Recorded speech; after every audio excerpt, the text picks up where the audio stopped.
저는 그림 그리는 화가예요. 그래서 이거 제 그림이에요. 제가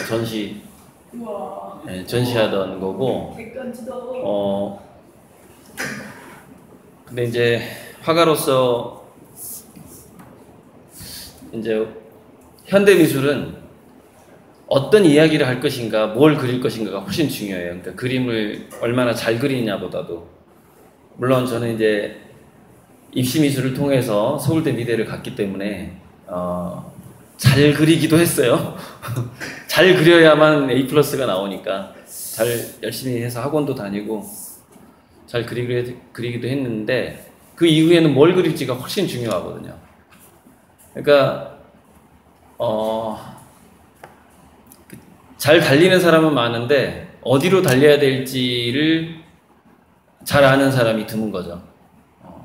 그런 것처럼 어떤 방향성, 어떤 방향으로 내가 노력을 할 것인가.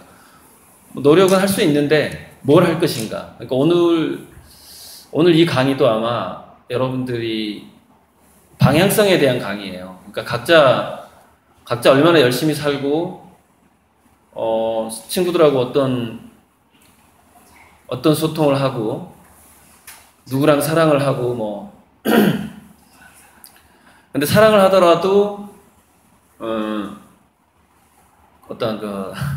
물론 남녀간의 사랑이라는 건 어떤 느낌으로 하는 거지만은 좀 더 거시적으로 보면은 그것조차도 남녀간의 사랑조차도 남자친구 여자친구를 사귀는 것조차도 자기 가치관, 자기 삶의 방향에 계속 영향을 받게 되는 거죠. 저는 결혼을 2번 해봤어요. 그래서 첫 번째 결혼할 때하고 두 번째 결혼할 때가 이제 나이가 다르니까 사람 보는 눈이 많이 바뀌더라고요. 그러니까 20대, 30대 때 보는 사람하고 이제 40대가 돼서 또 새로운 사람을 만나서 결혼할 때하고 많이 바뀌는데 늘 바라보는 그 방식이 바뀐다는 거, 관점이 바뀐다는 거, 삶의 방향이 바뀌었기 때문에 그런 일들이 생기더라고요. 그래서 오늘은 이제 여러분들의 삶하고 우리가 한국 내에서의 여러분들 나이 또래에 앞으로 펼쳐질 삶들, 아마 2000년생 이후죠, 여러분들. 2000년생 이후라면은 그러니까 지금 미래학자들 예측으로는 2050년경이 되면 영원히 살 수 있는 기술이 나온다고 그래요. 의학의 발달이. 물론 이제 그거는 치명적인 바이러스나 세균에 감염되지 않았다라는 것과 천재지변으로 인해서 사고로 죽는 거를 제외하고 그냥 일상적인 삶 속에서 영원한 삶이겠죠. 근데 두 가지 문제가 있죠. 우리가 수명에 있어서는 사고가 날 확률이 있고 사고를 줄여야 되고. 근데 뭐 예를 들어서 자동차 사고다 그러면은 여러분 자율주행차 알죠? 인공지능 자율주행차. 지금은 자율주행차 뭐 지금도 사실은 인간들이 운전하는 차가 더 사고율이 높으냐 자율주행차가 사고율이 높으냐 하면은 인간들이 모는 자동차가 사고율이 더 높죠. 왜냐면 자율주행차는 아직 많이 안 돌아다니니까 확률적으로 몇 건이 사고가 나 있는 거죠. 사망사고가 지금 2건 된 것 같은데 2건 정도 인공지능 주행차가. 근데 이런 것들은 다 해결되게 돼 있어요. 왜냐면 인공지능의 성능 자체가 지금보다 뭐 수백만 배 또는 몇 조 배까지 좋아질 게 뻔하니까. 그렇게 빨리 발달하고 있으니까 인공지능이. 근데 인간은 이런 거잖아요. 인공지능은 전기가 끊어지지 않는 한은 졸음운전을 하지 않잖아요. 근데 인간은 졸음운전한단 말이죠. 그러니까 인간은 늘 자동차 운전을 해도 위험한 존재인 거예요. 자기도 죽을 수 있고 남도 죽일 수가 있는 존재인 거죠. 화면을 좀 넘겨서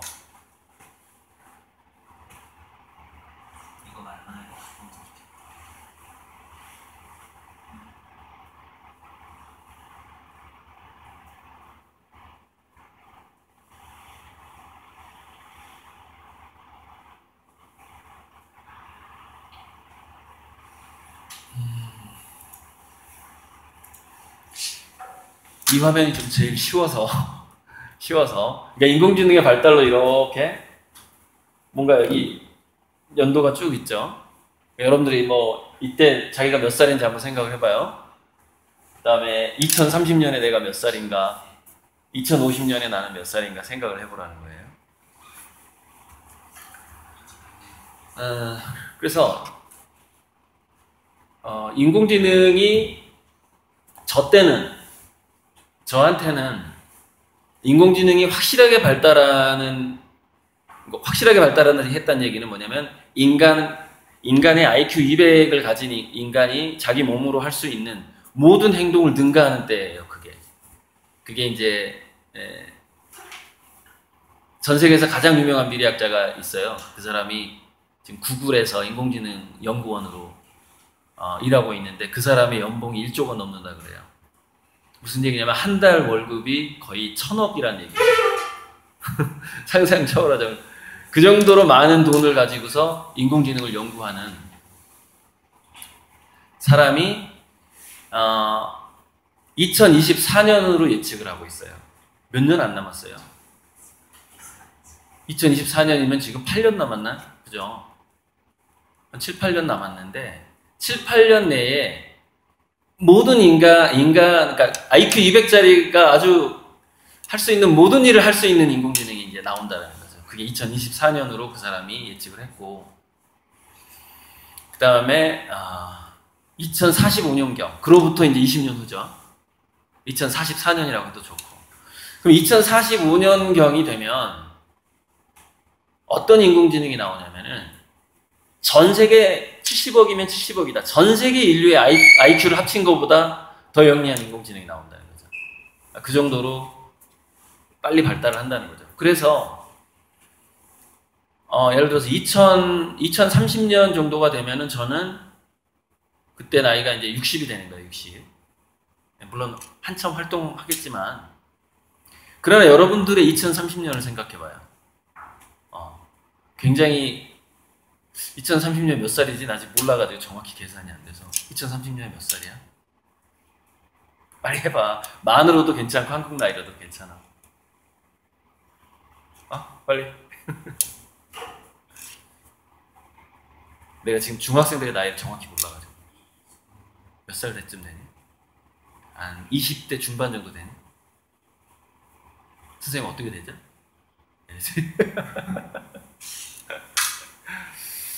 자, 무슨 얘기냐? 여러분들이 성인이 돼서 나 이제 성인이야. 나 사회에 나가야지 라고 하는 시점이야. 대략. 나 이제 좀 활동 좀 해봐야 되겠는 걸, 사회 활동 좀 해봐야 되겠는 걸 하는 순간 이 지구상의 문명은 어떻게 바뀌어 있느냐? 두 가지가 바뀌어 있을 거예요. 인간의 그러니까 IQ를 능가하는 인공지능은 반드시 나올 거고, 이거는 3차 세계대전이 일어나도 나와요. 자, 여러분 1, 2차 세계대전 일어났을 때 무슨 일이 있었어요? 독일에 있는 과학자들이 미국으로 건너가죠. 두뇌들이 빠져나가요. 재난 상황이 오면은. 즉 예를 들어서 중국이 여러분 미중 전쟁이라는 그런 소설을 쓴 김진명 작가가 있는데, 뭐 3차 세계대전이 일어난다 그러면 중국이 많이 망가진다고들 해요. 그러면 중국에 있는 과학자들은 다른 나라로 넘어가는 거예요. 중국에 지금 로봇 과학자라든가 인공지능 연구하는 과학자들이 다른 나라에 가서 계속 연구하는 거예요. 그러니까 인공지능의 등장이라는 것은 뭐냐면은 소행성 충돌처럼 거대한 소행성이 지구하고 충돌해서 지구상의 포유류가 완전히 전멸한다. 그렇다면 안 나와요. 그러니까 그 정도의 재난 사건이 아니라면 뭐 3차 세계대전이 오든 기후변화가 오든 인공지능의 출현은 필연적이라는 거예요. 이건 여러분들이 맞이할 운명이야. 근데 되게 재밌는 건 지금까지 역사상 지구상에서 전쟁이 일어날수록 과학기술은 더 빨리 발달을 해요. 무슨 얘기냐면은 3차 세계대전이 일어나면은 인공지능은 더 빨리 발달한다는 얘기야. 즉 무슨 얘기냐? 피할 수 없다는 거예요. 피할 수 없다는 거예요. 그러니까 죽거나 이런 게 우리들은 죽거나 아니면 인공지능하고 살거나예요. 굉장히 그러니까 인류가 전멸하지 않는 한 인공지능이 등장한다는 거예요. 그러니까 우리가 그걸 깔고 우리 삶을 생각해 봐야 된다는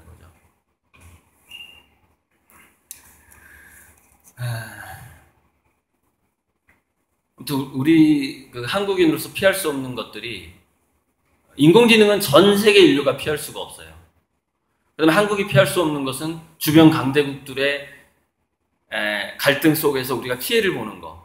최근에 이제 미국하고 중국의 무역 전쟁 같은 것 때문에 우리나라 GDP가 한 6.5%가 감소할 거라고 지금 예측이 되고 있는데, 근데 2%만 감소해도 경제적인 충격이 심하대요. 그러니까 뭐 이런 것들을 우리가 이제 피할 수가 없는 거예요. 어쨌건 여러분들이 성인이 되기 전에 무역 전쟁이라든가 여러 가지 강대국들의 문제는 다 해결될 거라고 봐요. 그러니까 그게 너무 신경 쓰지 말고, 여러분들은 지금 20살 되기 전에 내가 어떻게 그 시간을 보낼 것인가에 집중을 하면 좋을 것 같아요. 그래서 그건 넘어가고, 자, 그런데 이 다음 도표로 가볼까?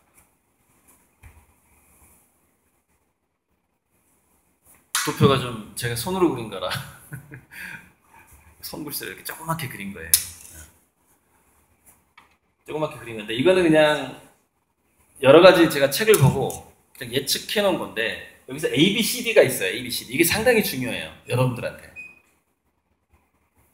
그러니까 인간의 뭐랄까, 여러분들이 직장을 잡고 노동을 하는 것과 관련된 말이에요. 좀 어렵지만 읽어볼게요. A는 뭐냐면은 모든 개개인의 욕구에, 개개인마다 취향이 다르잖아요. 근데 예전에는 한국인들은 이걸 좋아해. 뭐 일본에서는 이렇게 장사를 해야 돼. 뭐 러시아에서는 이렇게 해야 돼.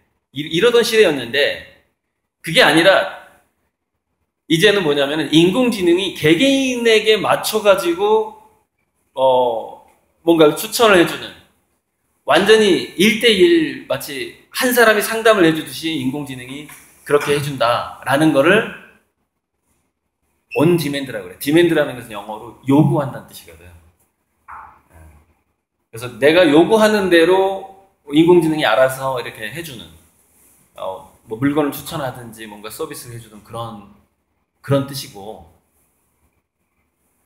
즐기는 창의성 경제라는 것은, 예를 들어서 여러분들이 유튜브에 무슨 재밌는 동영상을 올렸을 때 거기 뭐 구독자가 늘어나고 해서 사람들이 내 유튜브 채널을 많이 보니까 거기다가 뭐 간접 광고라든지 뭐 직접 광고라든지 해서 광고비를 받는다든지, 그런 것일 수 있고, 또 공연을 다녀서 연극을 해서 글을 써서 문예체 활동이라고 하죠. 문예체 활동을 통해서 생기는 경제가 굉장히 또 강해져요. 앞으로 그게 B예요. D는 뭐냐면은 단순 반복 노동. 예를 들어서 뭐 최근에 식당도 뭐 햄버거를 계속, 요즘에 뭐 맥도날드에서 햄버거를 만드는 로봇이 드디어 등장을 했어요. 그러니까 로봇이 이거를 햄버거 그 패드 있잖아요, 불고기, 이것을 로봇이 뒤집어요. 네. 그리고 드라이브 스루라고 해서 차를 타고 이렇게 주문하고 나갈 때 전달하는 것까지 로봇이 하는 데도 있어요. 그러니까 뭔가 계속 반복되는 거, 햄버거 만드는 일이 계속 반복되잖아요. 이런 계속 뭔가가 반복되는 노동이 D인 거예요. 그러니까 여러분들이 활동할 영역을 A, B, C, D로 나눠볼 수가 있다니까요. 여러분들이 성인이 됐을, 또는 지금 당장에 아르바이트를 하더라도 이 A, B, C, D 영역에서 머물게 된다 이거예요. C가 뭐냐면은 비정형 복잡성 처리인데, 아까 얘기했던 그런 것들이에요. 예를 들어서 바이러스가 계속해서 변종을 한단 말이죠. 바이러스가. 그럼 바이러스에 맞게 이제 우리 면역 체계도 그 바이러스를 이길 수 있도록 계속 몸속에서 대비를 하거든요. 그런데 바이러스가 진화하는 속도가 더 빨라. 그러면은 전염병이, 이제 팬데믹이라고 그래가지고 대규모 전염병이 일어나게 되는 거죠. 그러니까 이렇게 의외의 사건들, 그 다음에 기후변화 같은 것들, 그런 것들을 인간들이 대처를 해야 돼요. 왜냐하면 새로운 전에 없었던 일이 새롭게 생겨버리게 되면 2030년경의 인공지능은 어떻게 그 새로운 일을 인간보다 더 잘 처리할지도 모르겠어요. 어쩌면 2025년경에 나오는 인공지능이 우리가 어떤 새롭게 생기는 일을 창의적으로 그것을 유연성 있게 유연하게 창의적으로 새롭게 생기는 문제들을 처리하게 될 수 있을 수도 있어요. 2025년경에 나오는 인공지능이. 그런데 문제는 뭐냐면은 2025년경에 그런 인공지능이 나오더라도 그 인공지능을 소유하는 기업이 따로 있다는 거죠. 그러니까 여러분 미국에서 최근에 굉장히 유튜브에 검색해봐도 나와요. 미국의 어떤 의사가 암을 치료할 수 있는 새로운 물질을 개발을 한 거예요. 그랬더니 말기암 환자들을 계속해서 치료를 하는 거예요. 그러니까 그 병원에, 다른 병원에서 포기한 환자들이 이제 그 의사한테 가요. 그래서 치료가 다 되는 거예요. 그럼 무슨 일이 일어나는지 알아요?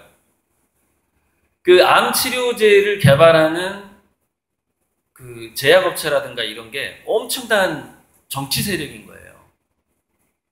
그래가지고 그 의사를 계속해서 구속을 합니다. 의료행위를 못하게끔. 왜냐면은 이게 지금 전 세계적으로 알려지게 되면은 어떻게 되냐면은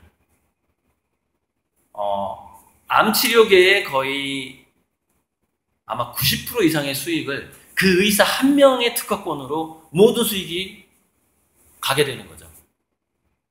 그러면은 그것 때문에 갑자기 실업을 해야 된다거나 회사가 망해야 되는 그 인구가 아마 제 생각에는 수백만 명 정도 타격을 입게 되는 거죠.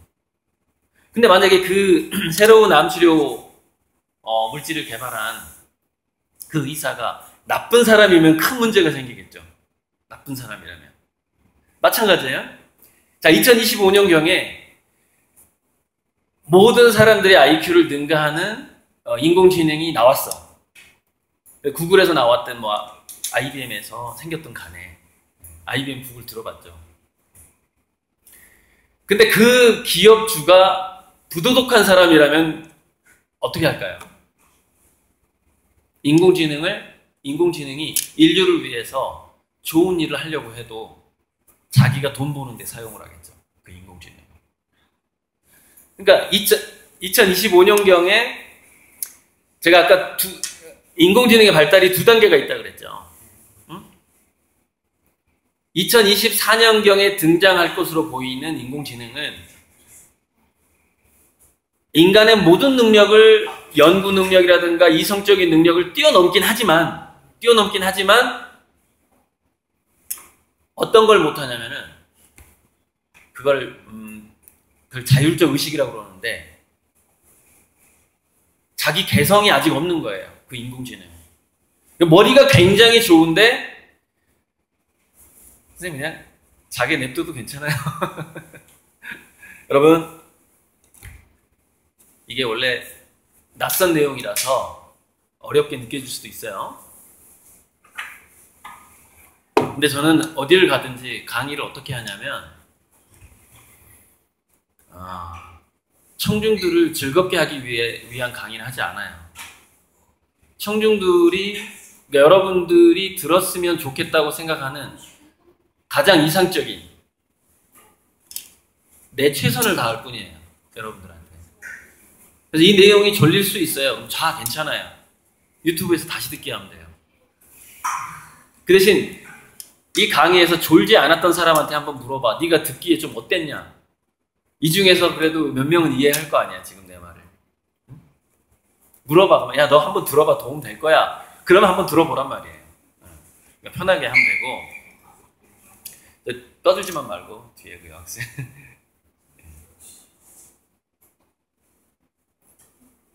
그래서 내 생각에 지금 미국 의학계에서 일어나는 그 사건, 전 세계적으로 암 환자의 80-90% 이상을 치료할 수 있는 치료약이 개발되었음에도 불구하고 그 약물의 대량 생산을 조직적으로 방해하고 있는 거예요. 미국 정부하고 그 미국 보건청인가 아무튼 까먹었네. 거기까지 다 합세해가지고. 왜냐하면 수백만 명이 월급을 못 받을 위기에 처할 수가 있기 때문에. 그거를 일단 보호하는 게 더 중요한 거죠. 암 환자들이 사는 것보다. 마찬가지로 획기적인 암치료 약물이 나왔음에도 불구하고 무슨 얘기냐? 미국 내에서조차 그 약물을 쓰기가 어려워. 마찬가지야. 학교 선생님이세요? 네. 고등학생인 줄 알았어요. 자, 2024년, 2025년경에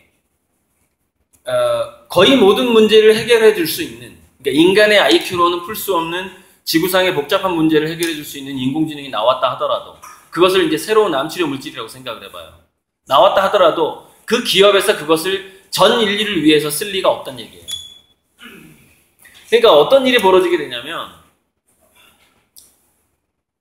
그 인공지능을 이용해서 전 세계, 예를 들어서 전 세계에 뭐 금융 경제를 주무를 수도 있고, 또 계속해서 그 인공지능을 이용해서 새로운, 괜찮아, 안 깨워도 돼, 안 깨워도. 그 인공지능을 이용해서 새로운 약물을, 새로운 특허, 신약을 또 계속 개발할 수도 있고, 그렇게 성능이 좋은 인공지능이 나올 텐데, 그거를 공짜로 풀 리가 없다는 얘기죠. 그래서 무슨 얘기냐면, 우리는 그걸 준비를 해야 돼요. 뭐냐면은, 지금 2018년에 부익부 빈익빈, 부자와 가난한 자의 그 부의 차이, 그 다음에 국가 간의 경쟁력의 차이, 이것이 훨씬 더 심해질 거라는 걸 대비를 해야 되는 거예요. 그러니까 지금 예를 들어서 미국의 국력과 뭐 우리의 국력, 뭐 이런 차이보다 훨씬 심해질 것이다. 인공지능이 등장을 하게 되면. 그러니까 여러분 어벤져스라는 영화 봤어요? 네, 어벤져스 가끔 예를 드는데, 여러분들 5명하고 어벤져스 5명이 모여서 싸운다고 생각을 해봐요. 그 말도 안 되는 일이겠죠. 바로 그런 일이 벌어진다는 얘기예요. 왜냐면은 인간의 IQ를 능가하는 인공지능은 이제 어벤져스급 도움인 거예요. 어벤져스급 나의 용병인 거야. 근데 그 인공지능이 등장하자마자 그 기업은 그 인공지능을 활용을 해서 자기 부를 위해서 움직인다라는 거예요. 첫째. 그 세월이 약 20년 갈 거예요. 20년. 왜 20년밖에 안 가느냐? 이렇게 되는 거예요. 자, 그래서 이제 그 인공지능의 전망 얘기하고 이거 얘기하고 또 딴 얘기 한번 해보죠. 아무튼 왜 20년이 가냐면, 이게 미래학자들의 예측들인데, 인공지능이 자율적인 개성과 도덕성을 갖게 되는 때가 온다는 거예요. 그러니까 이게 이제 참 우리가 도덕성의 출현이라는 거, 우리가 어떻게 뭐냐면 좋아하는 사람을 좋아하고 싫어하는 사람을 싫어하고, 여러분 인의의 지신이라고 들어봤죠? 어린아기를 보호하려고 하고 그런 거, 이제 그거를 사랑, 인, 자비심 이렇게 얘기하잖아요. 그런 것들이 인간들한테 생겼단 말이에요. 물론 동물들한테도 있어요. 동물들은 이제 주로 이제 자기 종족 간에 그런 것들이 더 강하고, 인간은 이제 인간도 그래요. 인간도 이제 자기 국가, 자기 종족에 대한 그 님비 현상 같은 거, 예를 들어서 해외에서 무슨 대형 사고가 나면 꼭 뉴스에서 이렇게 나오죠. 그런데 그 비행기에 한국인은 안 타고 있는 걸로 밝혀졌습니다, 이러잖아요. 외국인들이 2,000명이 죽은 것보다 한국인 2명이 죽으면은 우리나라에서는 더 큰 이슈가 되잖아요. 그런 것들이 있단 말이에요. 약간 이기성 같은 게 있다고요. 근데 그게 이제 동물들은 더 심하죠. 그런 것들에. 근데 인간도 이제 그런 특성을 갖고 있고. 어쨌건 동물들이 진화 과정에서, 그것이 이제 동물들은 자기 DNA를 쭉 이끌고 가고자 하는 본능이 있다고 하잖아요. 그래서 여러분들이 나중에 이제 좀 일찍 읽어봐도 되는데, 예를 들어서 명문대 가는 사람들은 꼭 읽어봐야 될 책으로 추천되는 책이 하나 있는데, 그게 이기적 유전자라는 책이에요. 저는 그걸 2번 봤어요. 20대 때 한번 보고 40대 때 한번 봤는데, 나이 먹고 보면 또 책이 또 더 쉬워져요. 그동안 또 다른 책을 많이 봤기 때문에. 지금 요즘에도 유전자에 대한 책을 보고 있어요. 이 얘기 좀 잠시 해주려고 책 가져왔는데,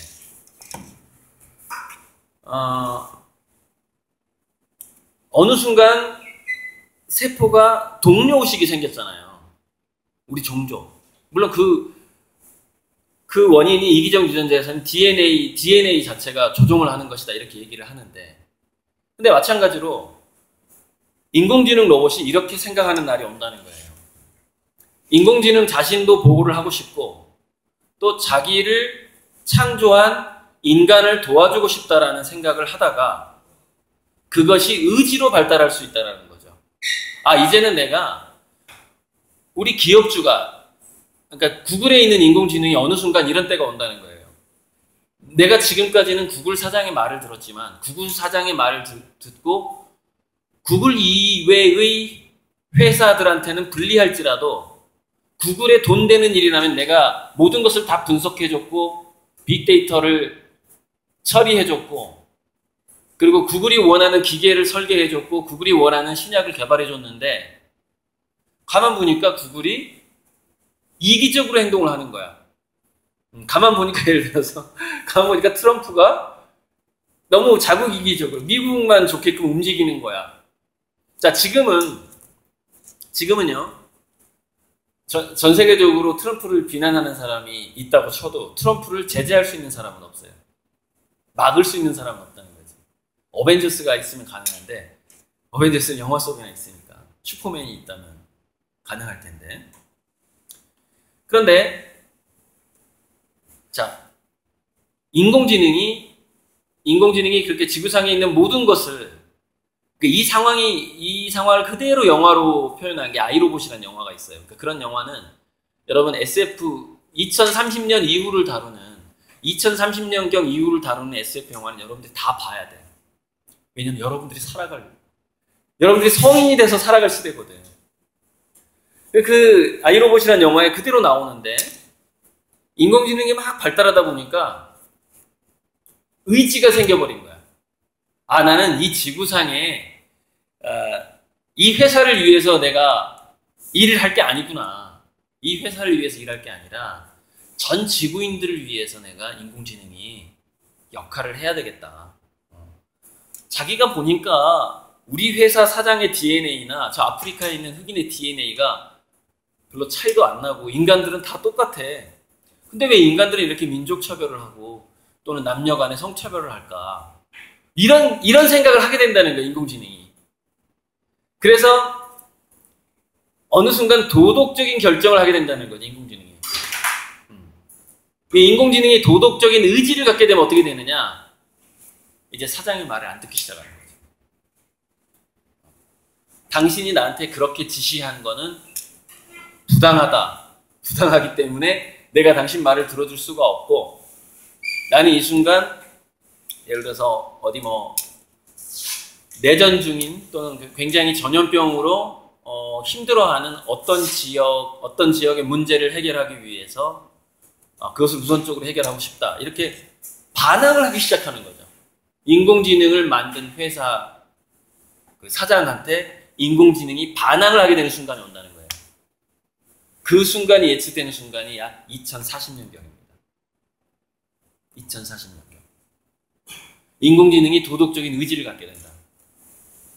그래서 인공지능이 도덕적인 의지를 갖게 되기 전까지는 부익부 빈익부는 극심해질 수밖에 없다는 거예요. 왜? 어벤져스가 걔한테만 있으니까. 어벤져스가 전 지구를 위해서 싸워줘야 되는데 어벤져스가 한 기업을 위해서 싸우니까. 그래서 우리가 이제 인공지능하고 로봇 특허가 많지 않은 한국인들은 이게 앞으로의 30년이거든요. 근데 앞으로의 30년이 여러분의 전성기야. 여러분 청춘의 전성기라고. 앞으로 30년 동안 우리가 어떻게 해야 될 것인가를 심각하게 생각해봐야 된다, 여러분들이. 나보다 여러분들이 더, 여러분들의 전성기니까. 그래서 내가 펼친 페이지가 이거야. 이거라고. 앞으로 30년 어떻게 견딜 것인가에 대한 문제거든. 인공지능은 분명히 몇몇 회사를 위해서 일할 게 뻔하니까. 그래서 일단 D를 보라고. D는 뭐냐면 꾸준히 추락을 하는 거야, 그냥. 그러니까 아무 생각 없이 이렇게 반복적으로 일하는 것들은. 근데 생각 없이 일을 하더라도 만약에 C, 비정형 복잡성이 개입이 된다. 그러면 그거는 오래가. 무슨 얘기냐? 자, 이거예요.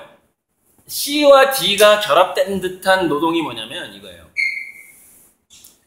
되게 하루하루 일상이 단순해 보여. 내가 사는 게 단순해 보이는데 늘 그 현장에 가면 새로운 문제가 있는 거야. 이게 어떤 현장일 것 같아요, 여러분? C와 D가, C의 특성과 D의 특성이 결합한 것의 대표적인 게 바로 농업이에요. 농업. 자, 기후변화하고 그 다음에 병충해라는 게 계속 해마다 변해버려. 그러니까 농업은 사실 D의 특성을 갖고 있어요. 아침에 나가서 애들 잘 크나 봐야 되고 하루하루 일상생활은 되게 단순한 것 같아.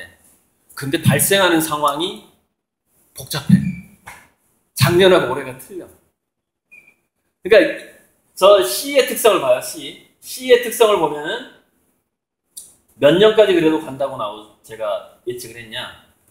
한 2040년에서 2040년까지는 저 C의 특성을 C의 뭔가 복잡하고 계속 변해가는 것에서 사람들이 일자리가 지속적으로 늘어나는 것으로 저는, 그리고 미래학자는 예측을 하고 있다는 거죠. 왜냐면은 제가 2025년경에 인간의 모든 분석 능력을 능가하는 인공지능이 나오지만 그 인공지능은 특정 기업을 위해서 일하게 될 거라고 그랬죠.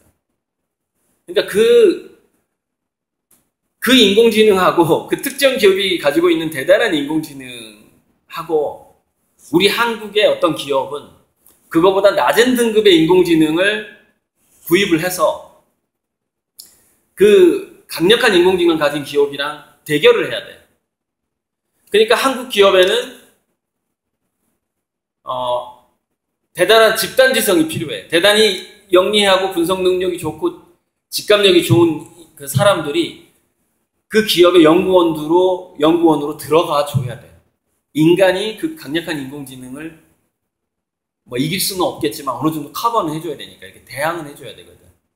그런 방식으로 2025년에 강력한 인공지능이 등장을 하더라도 복잡한 문제를 연구하고 처리하는 인력은 상당히 오랜 기간 전 세계에서 근무를 하게 된다는 거예요.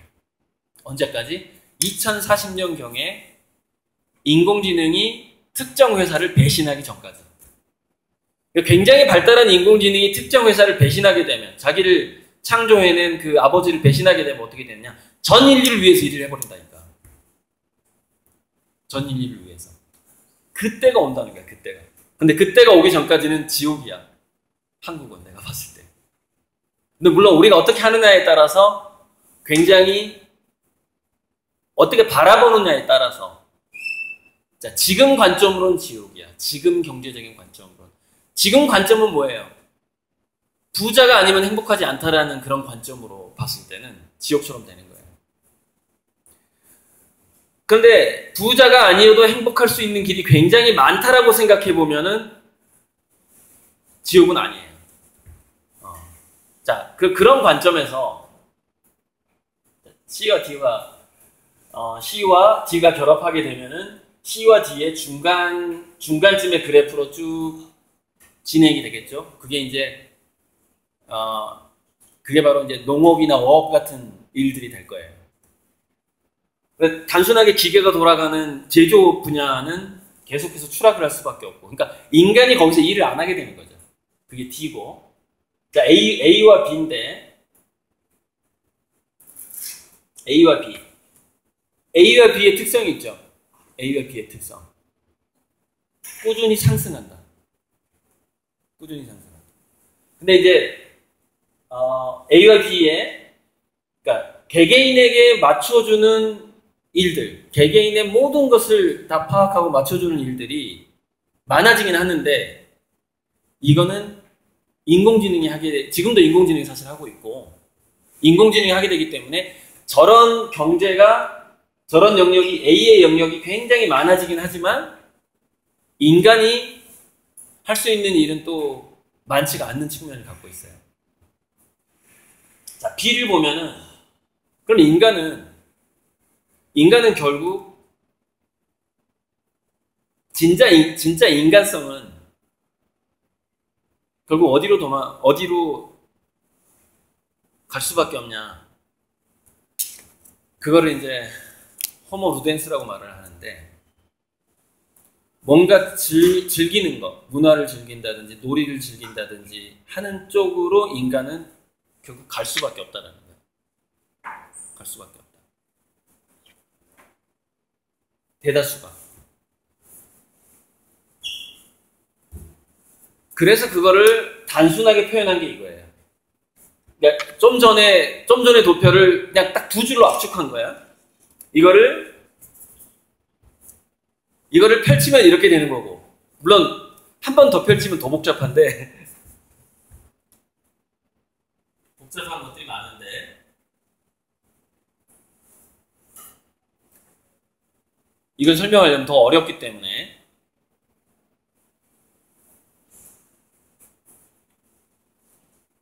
이게 가장 간단한 도표인 거예요. 그래서 자, 여러분들한테 이제 어떻게 할 것인가.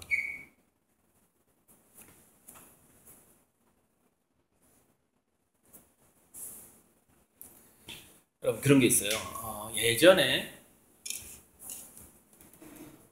공자가 죽어야 나라가 산다는 책이 나온 적이 있었어요.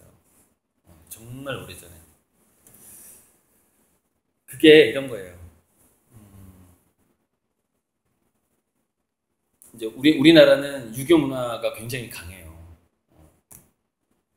장유유서, 선후배 이런 거, 상명하복, 예절을 꼭 갖춰야 되고, 선생님이 얘기하면 왠지 지켜야 될 것 같고, 이런 거 굉장히 강해요. 근데 그게 지금은, 저는 지금 다시 한번 그런 얘기를 좀 해보고 싶은데,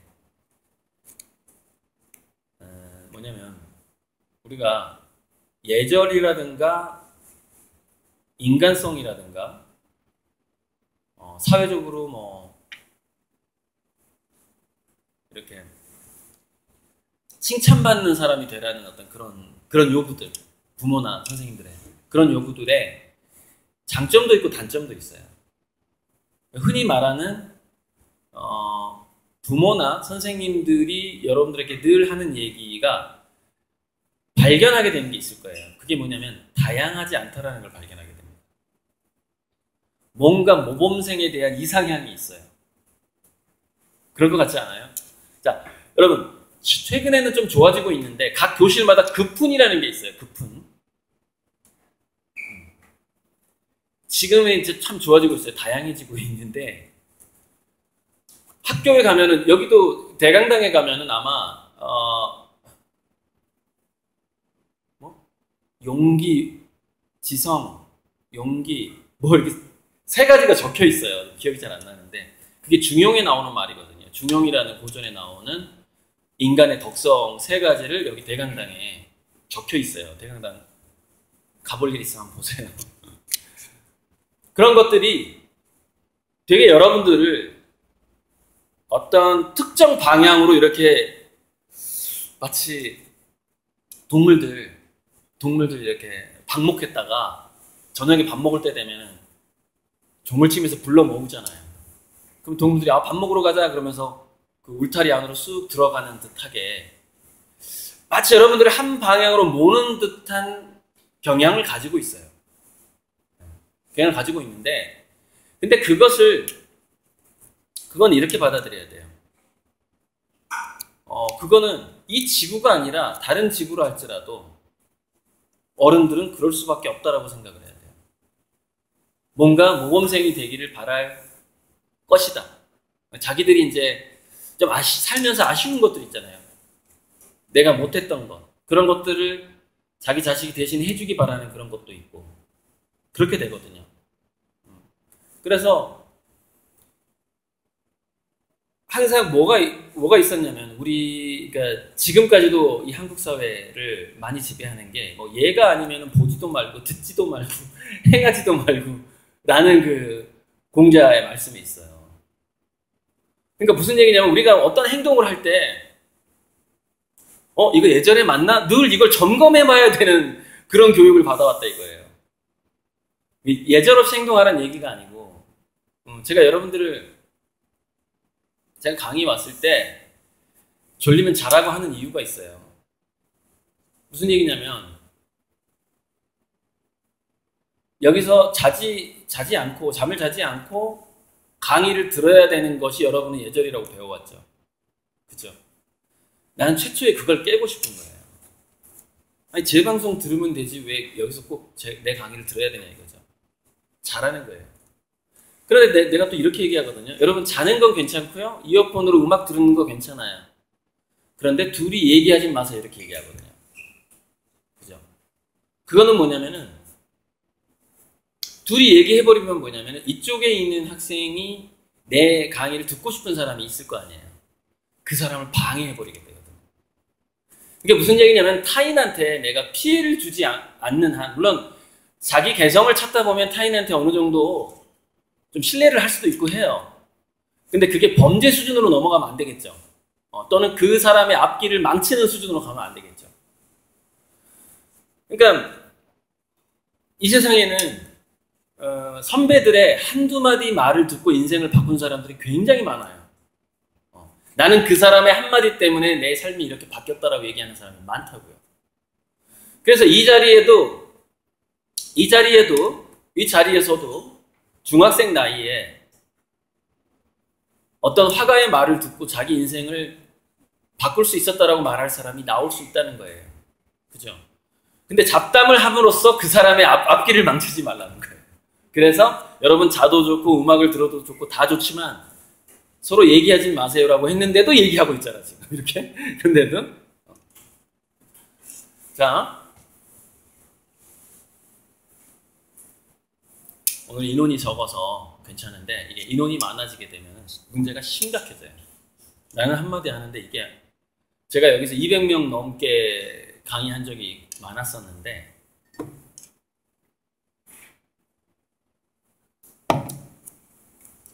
그게 뭐냐면 군중의 힘에 숨어버리는 그런 심리적인 효과가 나타나요. 그러니까는 예를 들어서 나처럼 이렇게 어른이 있고 강단에 누군가가 있는데 여러분들이 20명밖에 안 돼요. 그러면 이게 어느 정도 힘이 비슷비슷해지는 그런 느낌이 있는 거예요. 물론 싸우면 내가 지겠지만.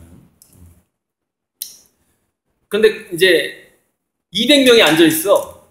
그러면은 다들 뭘 느끼냐면은 자기들이 한마디씩 해도 내가 어떻게 할 수 없다는 걸 느끼는 거예요. 즉, 그 순간에 내가 이제 앞에 있는 강의하는 사람이 약자가 되는 거야. 그러면서 막 떠들어버려. 이게 뭐냐면은 약자를 괴롭히는 행동이에요. 그게 갑질이야. 그러니까 여러분 나이 때 이렇게 갑질을 할 수 있는 기회가 별로 없어. 그러니까 자기가 나는 저 선생보다 힘이 세 이런 걸 느낄 기회가 별로 없거든.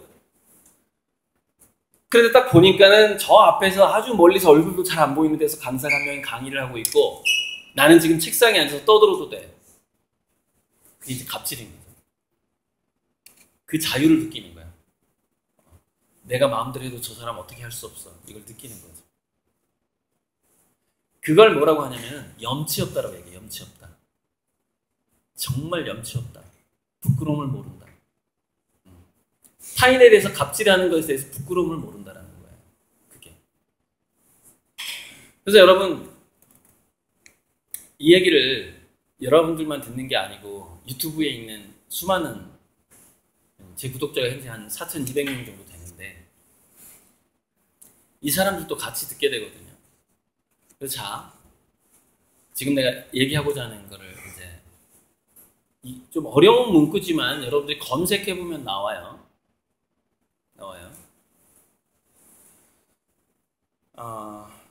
유교 문화가 우리에게 했던 게 뭐였냐면 우리한테 세뇌를 시켜줬던 게 얘가 아니면 아무것도 하지 말라는 거하고, 그러니까 우리는 늘 뭔가 이게 예전에 맞나 이것을 생각해 보게 돼요.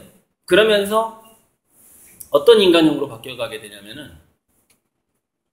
어떤 행동을 하기 전에 상사를 한번 딱 쳐다보는 이런 게 있어요. 뭐 예를 들어서 종교인이다 그러면은 뭔가 하려고 할 때 하늘을 한번 쳐다본다든지, 중간에 누군가한테 허락받는 문화가 너무 일상화돼 버렸다는 얘기예요. 그게 얘가 아니면 아무것도 하지 말라는 문화가 만들어내는 거예요. 이거 해도 될까라는 그런 의심을 너무 그러니까 지나치게 하게 된다는 거죠. 그럼으로써 그게 뭐라고 하냐면은 그걸 기탄이라고 그러는데 중형에 나오는 말이에요. 대학 중형 논어맹지 알죠? 사서삼경, 시경서경. 자, 그래서 공자는 중형에서도 그렇게 얘기를 해요. 그 공자의 말인지 공자의 손자의 말인지 좀 헷갈리는데, 무기탄을 하면은 그러니까 이게 얘의 맞나라고 점검을 하지 않고 마음대로 행동하는 것은 소인들이 하는 행동이다, 이렇게. 그러니까 못난 놈들이 하는 행동이다. 이렇게 계속 교육을 시켜온 거예요. 그래서 여러분들이 이거를 잘 구분해야 돼요. 그러니까 이게 참 어려운, 말은 어려운데 알고 보면 좀 쉬운 행동인데 무슨 얘기냐면은 이게 이제 진짜 어떤 그 민주주의의 핵심인데, 자기가 뭔가 하고 싶은 일이 있어요. 근데 그게 타인들의 앞길을 막는다거나 타인들을 괴롭게 한다거나 또는 범법행위가 아니라면은 기탄 없이 여러분들이 그것을 행동을 하고 몰입해야 돼요. 이제는 시대가 바뀌었어요. 시대가. 자, 인공지능 시대에 인간은 굉장히 자기 개성을 강화시켜야 돼요. 개성을. 인공지능의 특성은 뭐냐면은 평균 내는 걸 굉장히 잘해요. 인공지능은. 평균 내는 거. 즉, 전 세계인이 미국인이든 아프리카인이든 이것을 윤리라고 생각하더라. 이렇게 생긴 남자, 여자를 예쁘다고 하더라라는 그런 평균적인 얼굴, 그런 걸 잘 그려요. 평균적인 행동. 그래서 무슨 얘기냐면은, 그리고 인공지능이 능력이 너무 좋아. IQ가 지금 현재 이세돌 IQ가 156이라고 하잖아요. 이세돌 이겼잖아요. 근데 지금은 특정 분야에서, 바둑 분야에서 이세돌 IQ를 이겼지만 2024년이 되면 모든 분야에서 이긴다니까요. 그것이 요리가 됐든 농사가 됐든 다 이긴다니까, 인공지능이 인간을.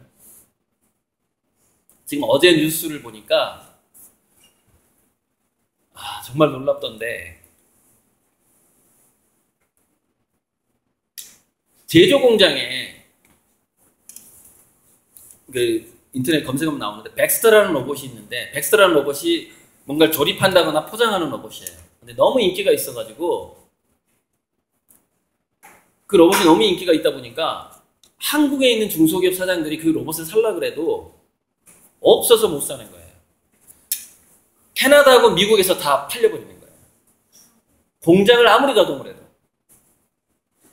왜 그렇게 그 로봇이 인기가 있나 봤더니 그 로봇을 사면은 5사람 일을 해버리더라는 거예요.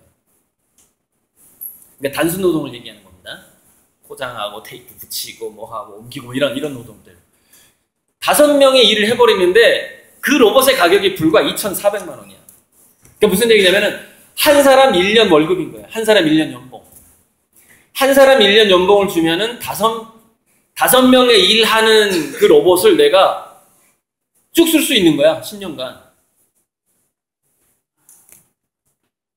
그 중소기업 사장으로서 돈을 얼마나 아끼게 되냐면 여러분 5명 연봉이면요 1년에 1억이에요. 1년에 1억. 근데 그 1억의 4분의 1 가격으로 그 로봇을 살 수가 있어. 이거는 안 사면 바보예요. 안 사면 바보잖아요. 그 로봇만 사면 1년에 첫 해에는 7,500만 원이 남고 다음 해부터 1억씩 남는데 여러분이 사장이야. 안 사겠어요? 그러니까 줄을 쫙 쓰는 거야. 그 로봇을 살라고. 근데 캐나다, 미국에서 다 팔려버리니까 한국 사장이 한 대도 못 샀다는 거야. 한국에 한 대도 수입을 못했어. 돈이 없어서 못한 게 아니라 로봇이 딸려가지고. 이게 지금의 현실이에요. 내년부터 들어와요. 이게 그 로봇이. 왜? 이미 대량 생산 공장을 짓고 있거든.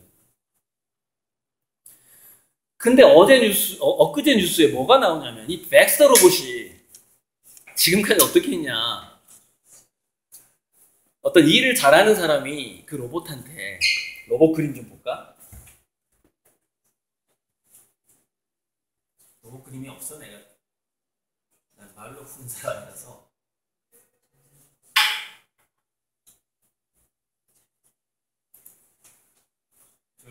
로봇 이야기 하니까 로봇 나오는 거 있나 좀 보자.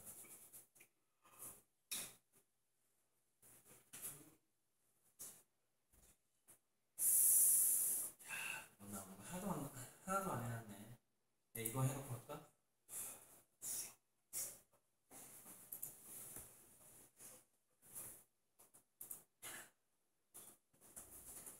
자, 이 영화 해석할 수 있는 사람. AI is the new electricity.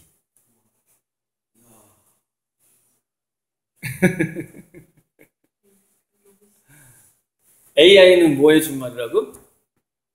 Artificial Intelligence. AI는 새로운 전기다.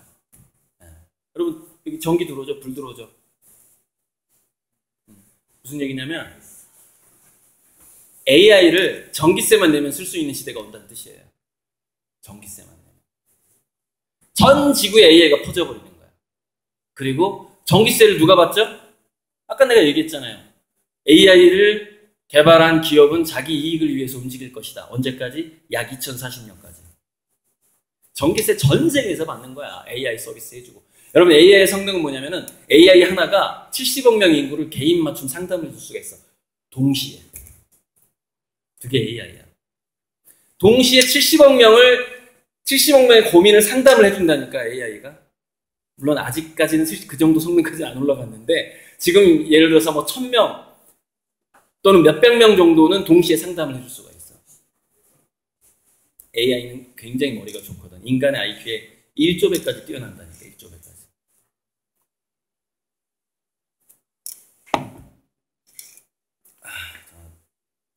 자, 백스 얘기 마무리할게.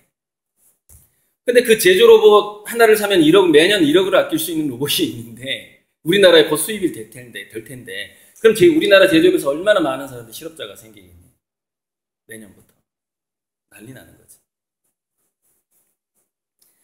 근데 뉴스에 뭐가 나오냐면은 지금까지는 그 백스터를 이렇게 교육을 시켰단 말이야. 포장을 할 때 예를 들어 이런 그릇을 포장한다고 치자. 백스터, 너는 이 그릇을 상자에 넣을 때 이렇게 넣고 이게 깨질 수가 있으니까 사이에다가 스펀지를 이렇게 깔어. 그런 다음에 컵을 넣고 감싸서 넣는 거야 라고 가르쳐 주는 거예요. 근데 어떻게 가르쳐 주냐면 말로 가르쳐 주는 게 아니라 백스터의 손가락을 가지고 이렇게 직접 그걸 하게끔 만들어요. 그러면 얘는 자기가 손동작을 한번 했던 걸 정확하게 기억을 하는 거야. 절대 안 까먹어. 그런데 지금까지는 계속 그렇게 했어요. 계속 그렇게 했는데 그래서 사람이 일일이 이거를 이렇게 해줘야 되는 거야.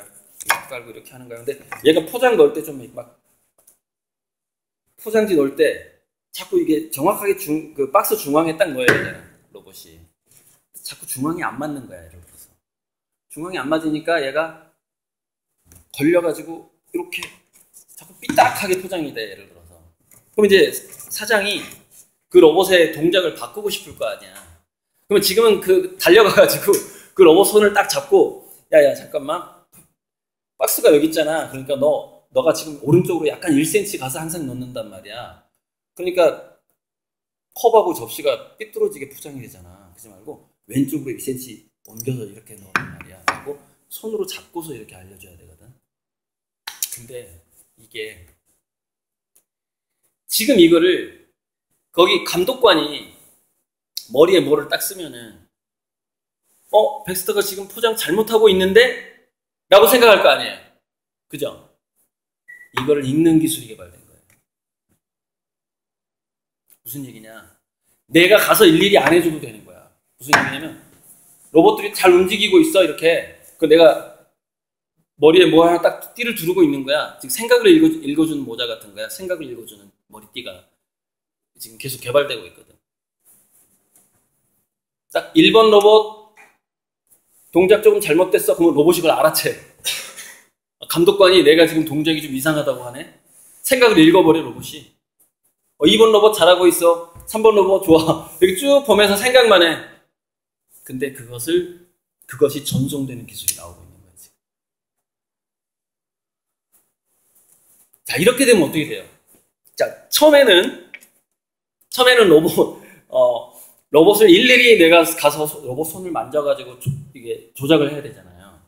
그런데 내가 생각만으로 로봇을 가르칠 수가 있는 거야, 이제. 그럼 어떻게 되죠? 감독관이 5명이던 게 1명으로 또 줄어들어. 무슨 얘기냐? 중간 간부까지 실직이 되는 거야, 중간 간부까지.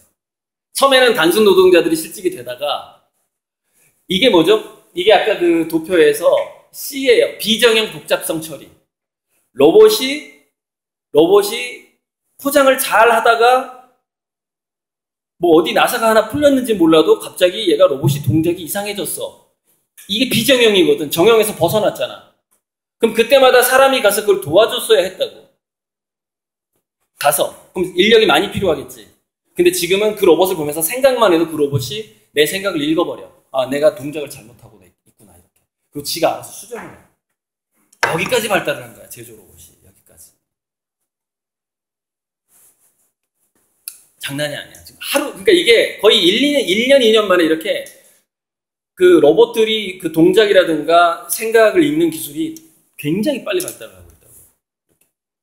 자, 어쨌건 이제 하려던 얘기를 이제 마무리하자면, 그래서 여러분들은 뭐냐면은 로봇은 통계를 내고 수많은 지구의 현상들 중에서 통계를 내고 평균을 내고 또는 거기서 해법을 찾고, 어떤 해법을 찾아서 정확한 해법을 찾는 거야. 그러니까 포항제철에서 굉장히 강한 합금을 개발을 했어. 누가 했게? 인공지능이 했어. 인공지능. 왓슨이.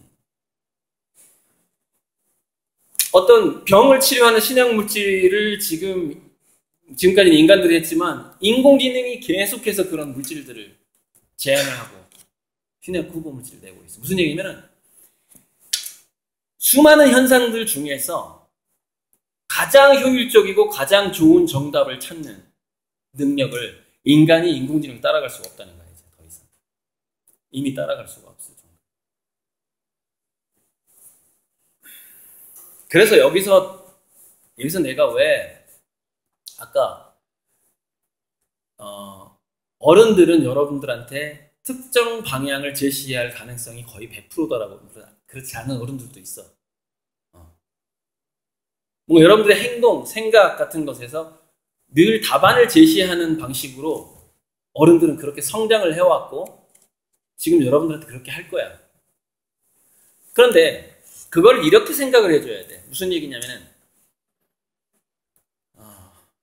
그것을 함부로 반항을 하게 되면 아까 뭐라고 그랬어요? 갑질이 돼버려. 그러니까 여러분 이렇게 생각해야 된다. 누가 더 강자냐라고 생각을 해봐야 돼. 실은 여러분들이, 즉 나이가 어린 청춘, 나이가 어린 청소년들이 실질적인 지구의 지배자야. 그치? 어른들이 너 먼저 죽을 거 아니야. 여러분들 아주 아파가지고 병원에 누워있다거나 곧 죽을 것 같은 사람도 되게 불쌍해 보이잖아. 그치? 지금 여러분들이 선생님을 그렇게 봐야 된다고. 여러분들보다 훨씬 먼저 죽을 사람들이야. 그리고 여러분들이 살아갈 시대를 제대로 준비할 가능성이 거의 없어. 왜? 살던 대로 할 거니까. 그래서 여러분들의 미래를 지금 생각을 할 때 내가 인공지능의 특성을 얘기했던 것을 정말 명심을 해야 돼. 인공지능은 통계를 내고 평균을 내고 정답을 찾고 가장 효율적인 길을 찾는 것에 있어서 인간을 몇 조에 능가한다. 그래서 어떤 특정 방향, 그 특정 방향, 지금까지 여러분 부모님들이 여러분들한테 공부해라, 영어 단어 외워라 할 때 그 특정 방향이 뭔 줄 알아요? 지적으로 유능해져라 이거예요. 지적으로. 그 특정 방향이 지금 현재 어른들이 여러분들한테 얘기하고 있는 그 특정 방향이 완전히 무의미한 건 아니야. 무슨 얘기냐면 자, 이런 거야. 만약 여러분들이 어휘력을 영어를 공부했다. 그래서 뭐 만약 여러분들이 영시를 짓는 수준까지 영어를 잘한다. 예를 들어서. 그러면 나는 말이야 영어로 시를 지을 수 있어. 그러면서 굉장히 행복해질 수 있어요. 그런데 영시를 짓는 수준까지 못 가고 내 영어 공부를 열심히 했거든. 그래서 통역을 할 수 있어. 여러분 시를 짓는 수준이 훨씬 높은 수준이에요. 영어로. 근데 영어로 통역을 하는 수준은 그래서 영어로 시를 짓는 수준의 영어 공부는 거의 한 90점 정도라고 보면은 영어로 통역을 할 수 있는 수준은 한 20점 정도밖에 안 돼요. 그 언어적인 수준이라는 게. 여러분 한문 신문에 있는 제가 대학교 딱 갔을 때 교양 수업으로 한시 수업을 들어갔어. 한시. 와, 한문 한번 제대로 공부해 볼 거야. 너무 어려운 거야. 바로 드랍했잖아. 그걸 이제 포기. 와, 나의 수준은 한시를 배울 만한. 그러니까 한시를 해석은 할 수 있는데 그걸 지을 만한 수준이 안 되는 거야. 그래서 포기했지. 지금도 안 되지, 그런 수준은. 해석은 할 수 있지만. 어쨌건 바로 무슨 얘기냐? 여러분들 영어 공부를 하더라도 영시를 지을 정도에 있는 수준까지 하는 것은 상당히 의미가 있어. 근데 내가 그래도 통역을 할 수준까지 된 거야. 이것도 상당한 수준인데, 응? 근데 이게 의미가 없어. 왜 없어? 인공지능은 통역에 있어서 정확한 번역과 가장 효율적인 통역을 인간보다 훨씬 잘할 거기 때문에. 오케이? 근데 우리가 그러니까 언어를 통역을 하는 거하고 시를 짓는 것은 좀 다르지. 시를 짓는 건 뭐야? 그 안에서 즐기는 거란 말이야. 그 자체를. 그 시가 바로 뭔가 어떤 돈을 만들어준다고는 하진 않거든. 종이책이 팔리는 시대도 아니야. 근데 시 짓는 그 행동, 그리고 시를 짓는 과정에서 사람들이 그 언어 유희를 즐긴단 말이야. 자기가 과거에 사람들이 했던 것을 조금 패러디를 하던, 어쨌건 변형을 주고 내가 그래도 시를 하나 완성했다 그러면 즐겁다는 거지. 그러니까 이게 이제 무슨 얘기를 하려고 하는 거냐면, 여러분들이 학교에 다양한 과목이 있을 거고 국영수 사과가 있을 거고, 그래서 지금은 자, 인공지능은 평균을 되게 잘 낸다 그랬죠? 지금은 평균 성적이 중요한 시대가 아니라는 얘기를 하고 싶은 거예요. 뭐냐면 평균 성적이 중요한 게 아니라 내가 학교를 가면 그 학교에서 다른 친구들과 달리 어떤 특정 영역이나 특정 과목이나 특정 활동에 내가 고수가 될 수 있는가 아닌가, 이걸 생각을 해요. 영어를 하려면은 영시를 지을 정도가 돼야 되고, 한자를 하려면 한시를 지을 정도가 돼야 되고, 만약에 원예를 하고 싶다. 그럼 최소한 약 1만 가지 식물의 이름을, 식물을 파악할 수 있을 정도로 공부를 해야 돼. 언제? 지금. 지금. 왜 지금 여러분 특정 분야의 고수가 되기 위한 공부를 해야 될까? 이 나이에, 중학생 때부터. 왜 그럴까? 인간의 두뇌가 자, 잘 들어. 이거 중요한 거야. 대화하지 말라 그랬잖아. 나한테 좀 갑질하고 있네. 좀 봐주라. 어? 너희들이 대화하는 게 갑질이라니까 지금. 좀 봐주라고. 배려. 응? 배려심. 내가 부탁하잖아.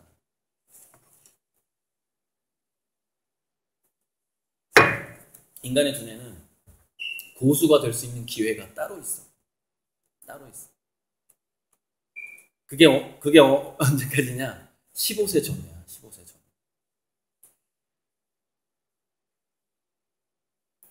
12살 때 하면 더 좋긴 한데. 그러니까 대략 이렇게 보면 돼. 10살부터 20살 사이야.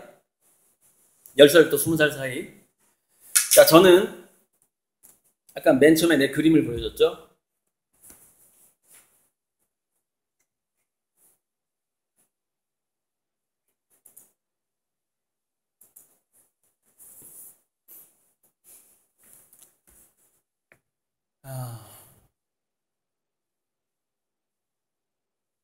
어쩌면 유치원 때 여러분들도 낙서 많이 하잖아. 그치? 근데 내가 유치원 때 잘 기억도 안 나. 기억도 안 나는데 벽지에다가 닭을 그렸대 내가. 닭을. 그때 막 닭을 키웠으니까 마당에 이렇게 닭을 그렸대. 어렸을 때. 근데 우리 형도 그렸대. 근데 우리 형이 그린 것보다 내가 더 잘 그리더래. 나는 기억이 안 나. 너무 어릴 때여서. 낙서를 한 거야 그냥. 기억나는 거는 초등학교 1학년 때 소풍 갔던 거를 그리기 시작해. 그래서 조그만 학교 대회에 냈는데 특선을 받았어. 초등학교 1학년 때. 그래서 아무래도 그림 쪽에 관심을 갖게 된 거야. 상을 한번 받았잖아. 상을. 그래서 이제 초등학교 시골 학교는 미술부가 없었어. 그래가지고 이제 광주로 이사를 가서 난 고향이 전남 장흥이야. 광주에 있는 숭일중학교, 그러니까 광주 초등학교로 갔다가 그때 미술부가 있더라고. 그러니까 시골 학교는 워낙 애들이 없으니까 뭐 특활반이고 뭐고 방과후 활동이고 없어. 그냥 끝나고 이게 소 풀먹이로 가야 돼. 이렇게. 그다음에 토끼 밥 주러 이렇게 풀 베야 돼. 그런 데서 살았거든. 그러니까 그런 활동이 없었지. 근데 5학년 때 전학을 갔는데 미술부가 있더라고. 좀 큰 학교에 이제 광주에 가보니까. 그때 이제 미술부를 내가 처음 시작한 나이가 초등학교 5학년 때야. 11살이지. 10살, 11살 때지. 딱 나는 10살 때부터 전문적인 교육을 받기 시작한 거야. 미술에서. 전문 선생님, 그다음에 주로 선배들이 가르쳐 주지만. 그래서 초등학교 5학년 때부터 미술부 활동을 쭉 했지. 중학교, 고등학교 때까지. 중학교 때 미술부 활동은 정말 잔혹했어. 우리 때는 체벌 문화가 아주 일상적이었거든. 선생님들도 아이들을 때리고 선배들도 후배를 엄청 때려. 엄청 때리는데 좋은 점도 있어. 되게 무섭거든. 되게 무서워서 그림을 안 그리면 우리는 엄청 두드려 맞았어. 정말 이거 이상한 일이지? 그러니까 중학교 미술부, 숭일중학교 미술부 전통이 뭐였냐면 일주일에 그림 수채화 3장을 그려야 돼. 3장. 근데 완성을 해야 돼, 3장을. 근데 학교 수업해야 되잖아. 쉬는 시간 10분이지. 내가 어떻게 했는지 알아, 중학교 때? 쉬는 시간 종이 땅 나잖아. 바로 미술실로 달려가는 거야. 그리고서 8분 동안 그림을 그려. 8분 동안. 쉬는 시간 10분인데 만약에 내가 화장실을 한번 가잖아. 그럼 7분밖에 못 그려. 막 그려. 막 스케치하고 막 하고 또 수업 종이 울리기 딱 30초 전에 다시 교실로 가야 돼. 쉬는 시간마다 글씨를 하는 거야. 중학교 때 글짓을. 점심시간 밥 후다닥 먹어야 돼.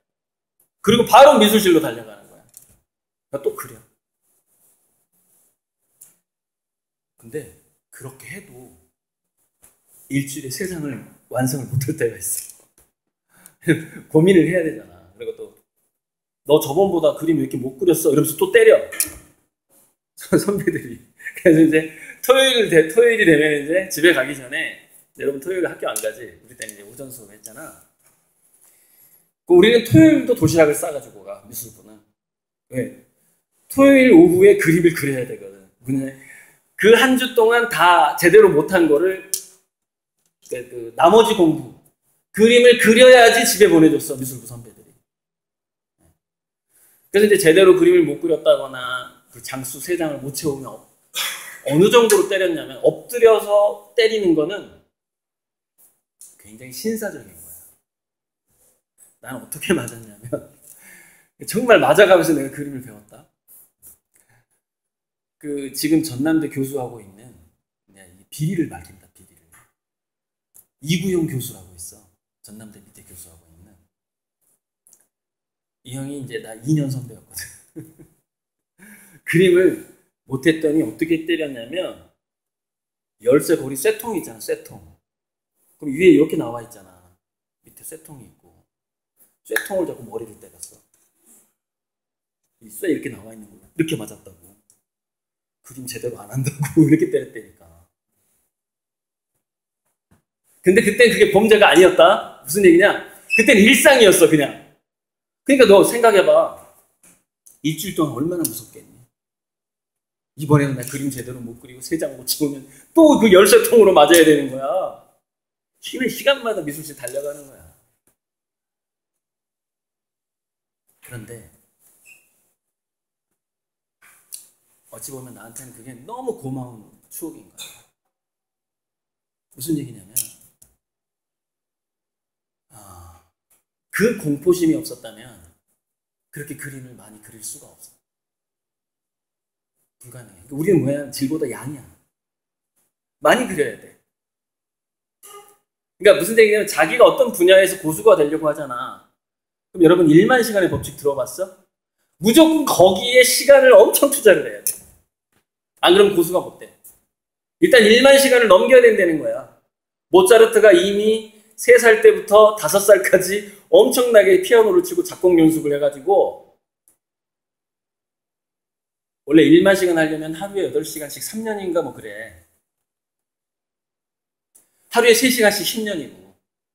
그러니까는 3살부터 4살, 5살, 2년 만에 모차르트가 1만 시간을 채웠다는 거 아니야. 2년 만에. 무슨 얘기냐. 하루에 8시간이 아니었던 거야. 하루에 12시간씩 2년간 해야 1만 시간이 돼. 하루에 12시간씩 그 공부를 하는 거야. 하루에 12시간씩. 그것이 어떤 공부에도 상관은 없어. 물론 여러분들 체력적으로 12시간씩 힘들겠지만 아무튼 3살짜리 모차르트는 그걸 했다는 거야. 아버지가 엄청 시켰겠지. 그 나이 때 뭐 음악이 얼마나 좋았을까. 처음에는 굉장히 힘들었을 수도 있어.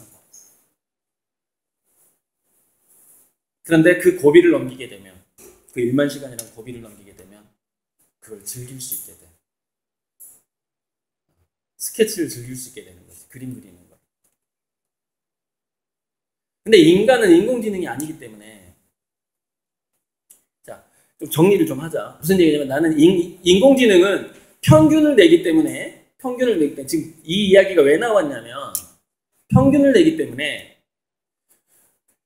평균을 너무 잘하기 때문에 여러분들의 평균 성적이 필요 없어지는 시대가 온다 이 말이야. 앞으로 인간은 어떤 분야에서든지 특히 한 분야에서 고수가 되지 않으면 그냥 백수로 살게 돼. 그 시대를 여러분들이 살게 된다니까. 우리 때는 한 분야에서 고수가 아니어도 적당히 이거 영어 수학 점수 7, 80점 맞으면 일자리가 있었다고. 근데 여러분들은 없어. 불가능해. 자, 그런데 이 얘기를 하고 나서 내가 어디로 넘어갔냐. 그런데 인간은 고수가 되는 두뇌의 시기가 한정돼 있더라 이거야. 로봇이 아니기 때문에. 생물이기 때문에. 그게 15세 전후고 10살부터 20살 사이에 내가 어떤 분야에서 얼마나 많은 시간을 보냈느냐가 그 사람을 고수로 만드느냐 만들지 못하느냐를 결정한다고. 20살이 넘어버렸어. 예를 들어서 우리나라 교육체계가 어떻게 돼 있어? 대학교가 전공을 정하잖아. 대학교. 근데 대학생이 되는 나이가 몇 살이야? 20살 넘었지. 20살이잖아.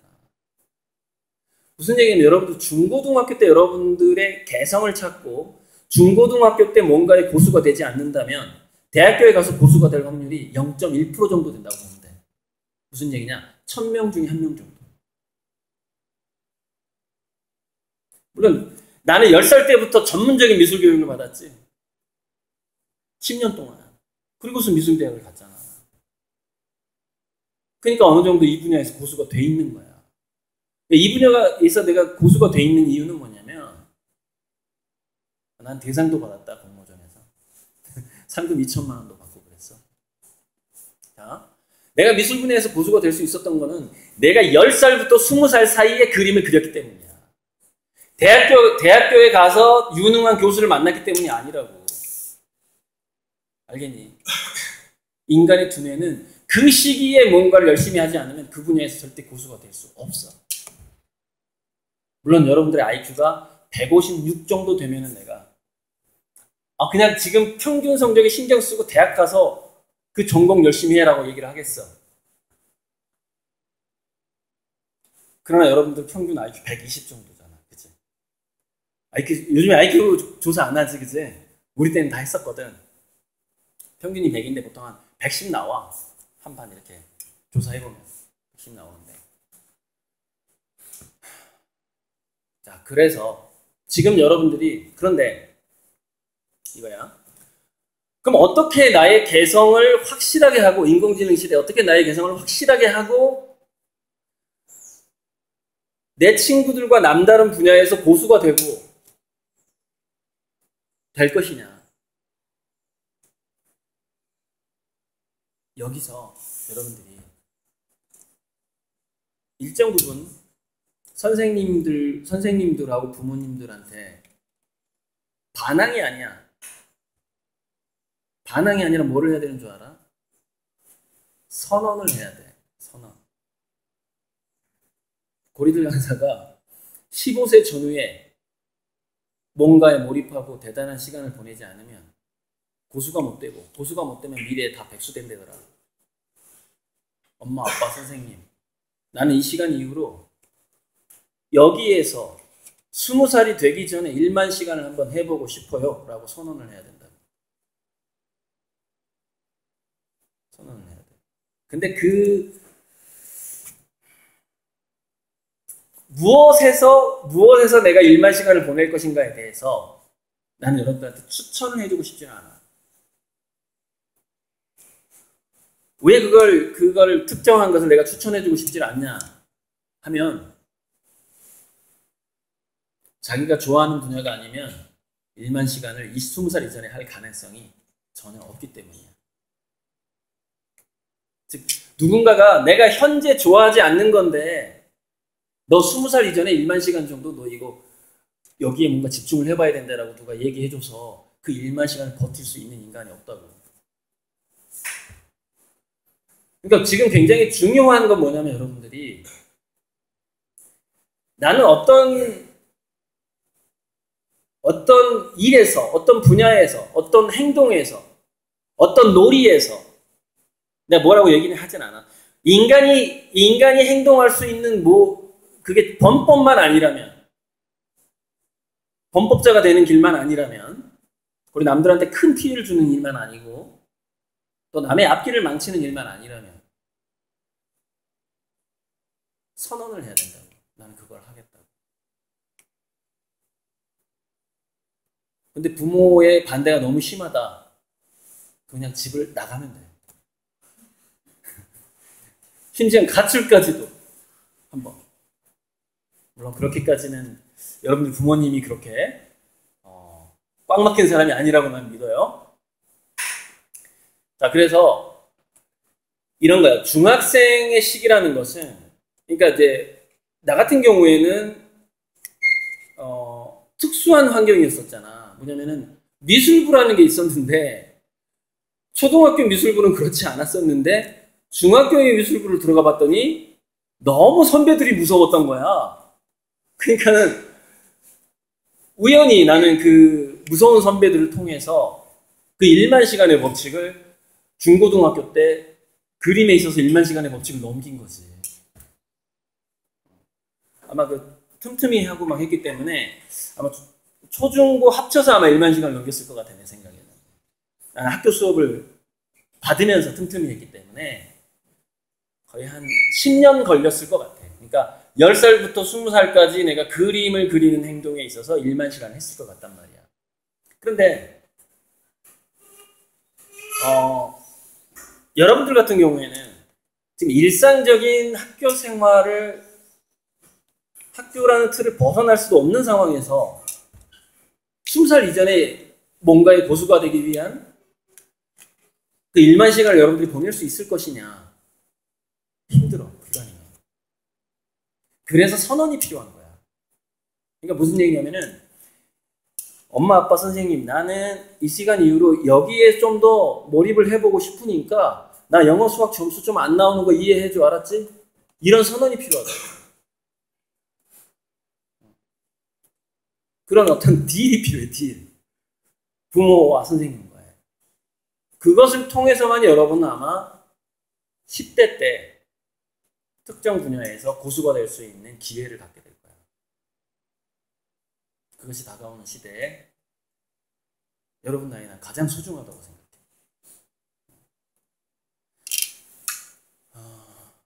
뭐 끝으로 이제 한 10분 남았어. 강의가 그렇게 지겹니?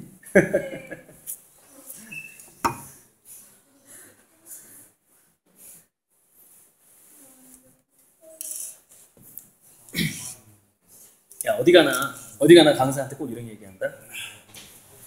강의를 재밌게 하라는 거야. 어떤 사람은 어머 선생님 왜 이렇게 동영상도 하나도 없고 맨날 어려운 도표만 있고 PPT가 왜 그래요? 예를 들어서 뭐 이런 거 얼마나 어렵니? 봐봐. 뭐 이런 거 펼쳐놓고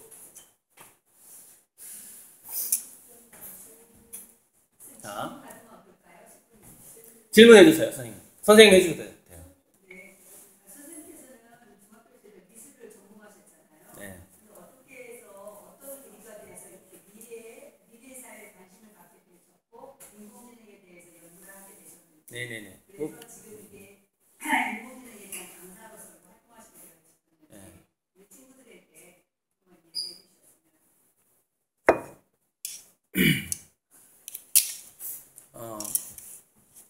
저도 뭐 고등학교 때까지는 그래서 과학이 있다 그러면은 물리화학보다는 생물이 더 재밌다 뭐 이 정도 그냥 뭐 평범한 학생이었죠.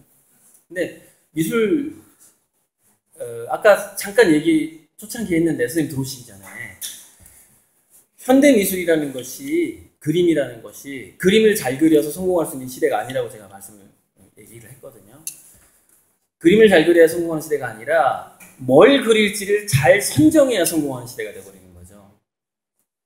그러니까 뭘 그릴까는 그게 이제 인문학의 영역이 되는 것이고 인문학에서 사람들은 앞으로 무엇을 추구하게 될까 내지는 지금까지 사람들은 어떻게 살아왔을까 이런 모든 것들을 내가 습득하지 않는다면 그것을 파악하지 않는다면 뭘 그려야 될지 어떻게 그것을 설정할 수 있겠느냐는 것이죠. 제가.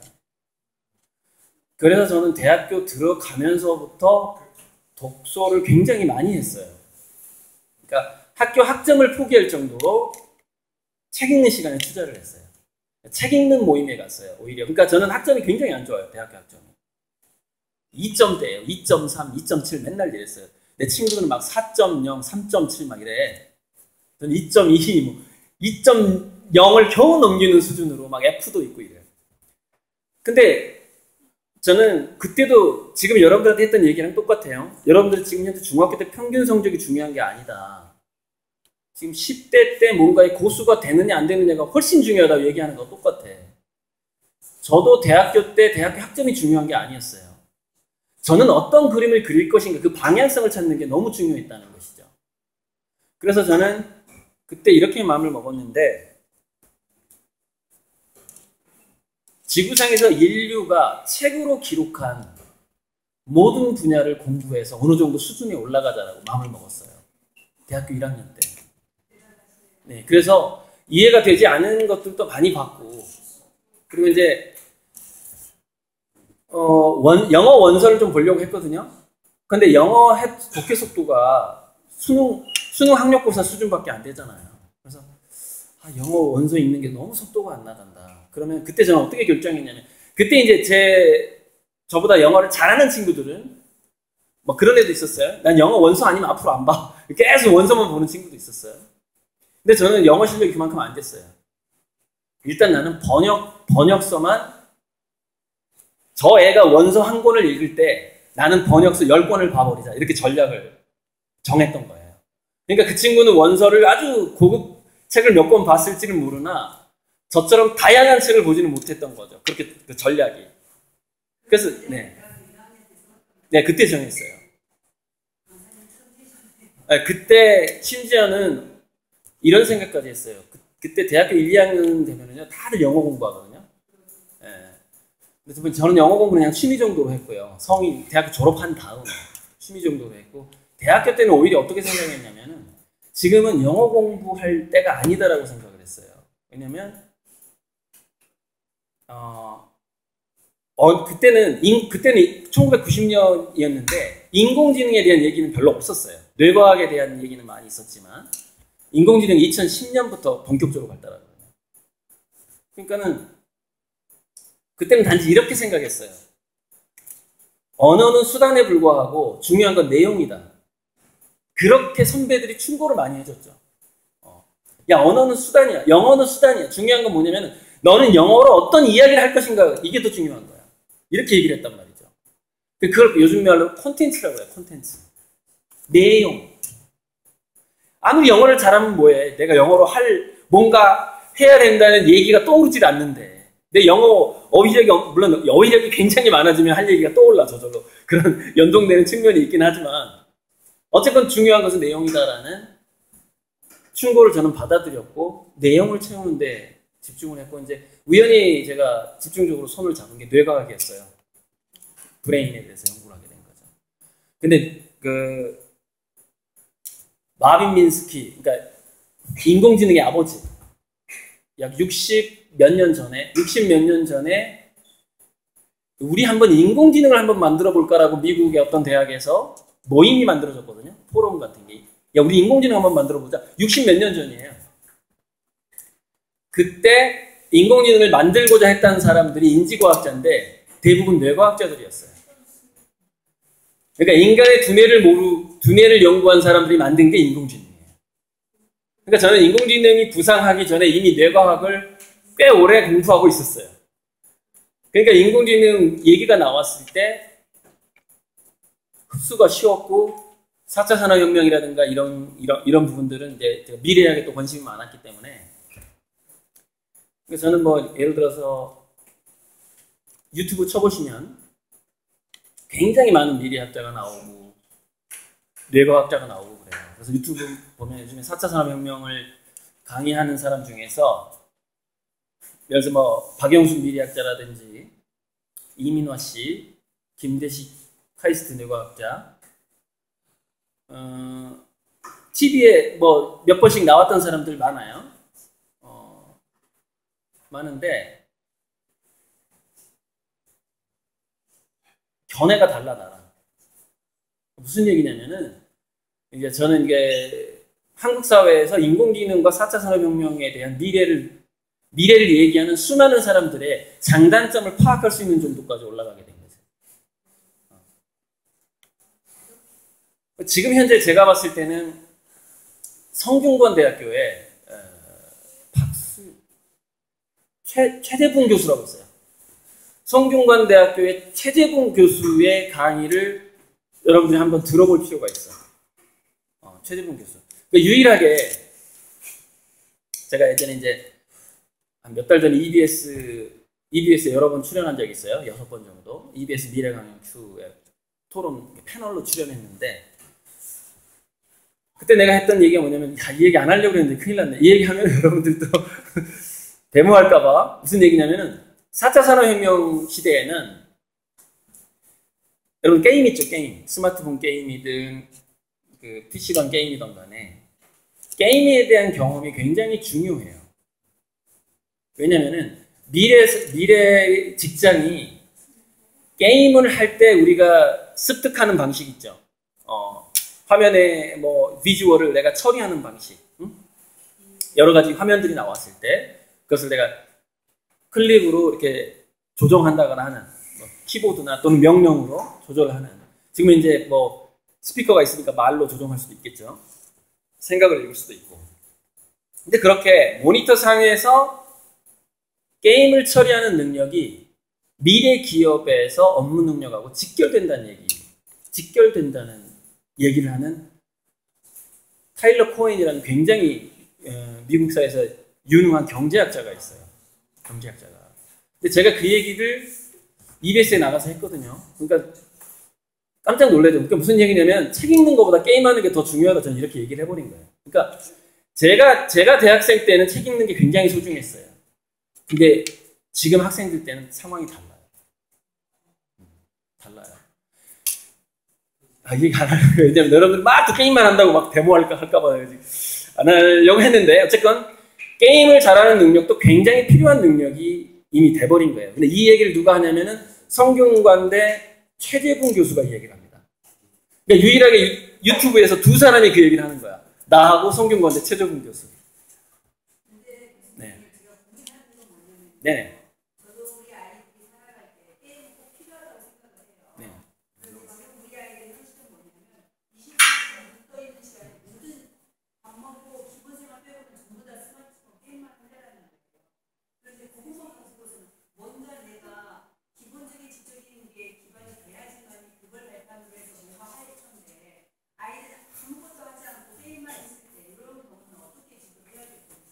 그게 이제 이번에 그 교육감 선거에서도 지속적으로 나왔던 기초학력 미달이라는 컨셉이에요. 그게.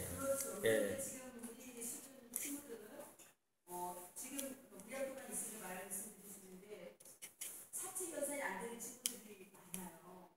사측 경사는 인공지능이 해주잖아요. 지금 선생님 나이 때 다 혼란스러워요. 지금은요, 그러니까 대학교 이공계 대학교에 그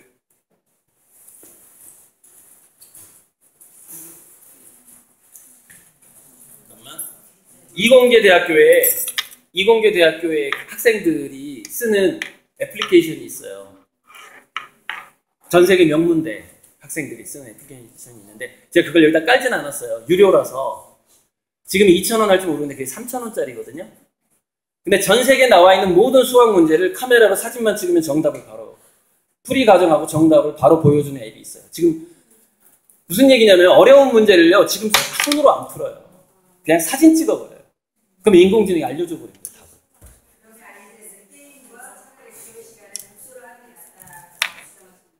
지금 중학교 때는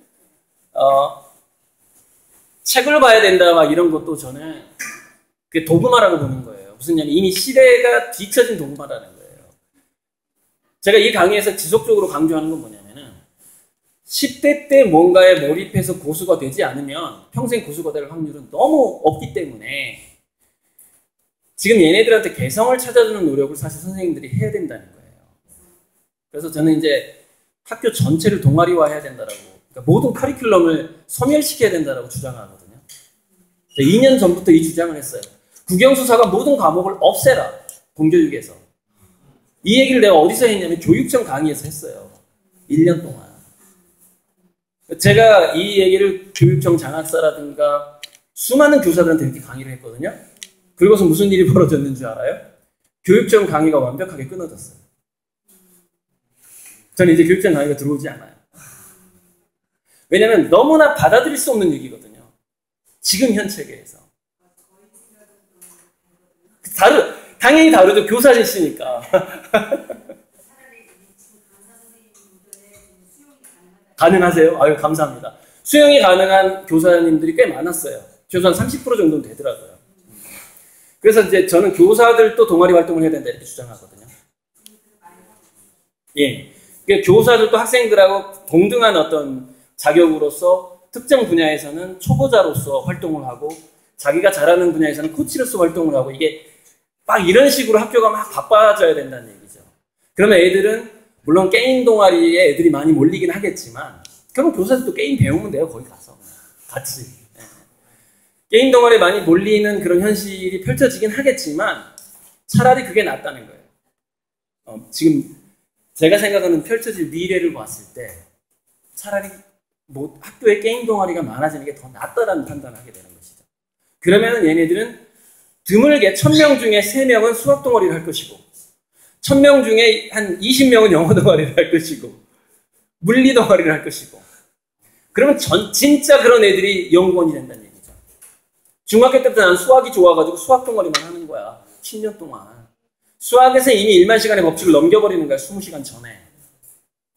그러면 얘가 부족한 거 또 이제 이게 아까 기초학력 미달 컨셉에서 선생님이 뭐가 있냐면 기초학력 미달되면 서로 소통 집단지성이 됐을 때 서로 아는 게 너무 다른데 얘는 이쪽 분야의 고수고 얘는 이쪽 분야의 고수인데 어떻게 소통을 하냐 이렇게 얘기하거든요. 그걸 인공지능이 대신해 줍니다. 지금. 진짜예요. 인공지능이 이렇게 나오게 되는 거예요. 이 사람이 공부해왔던 분야는 이거고 이렇게 지식을 쌓아왔다. 그래서 이 사람이 이렇게 표현하는 것은 당신에게 사실은 당신이 알아듣는 말로 표현을 하자면 이런 얘기다.